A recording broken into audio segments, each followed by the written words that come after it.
Well, Dodd Hill is a little bit prettier today, thanks to the Dodd boys and some tree trimming.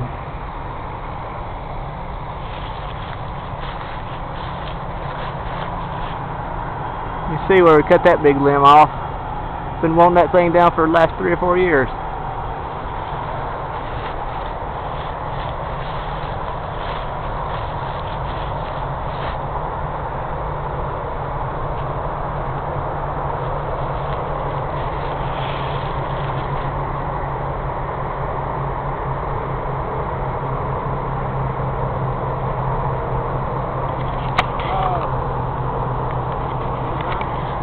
Yep, we're finished.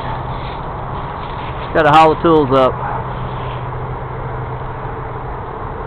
Thanks, Israel. I'm tired. Me too. We did good.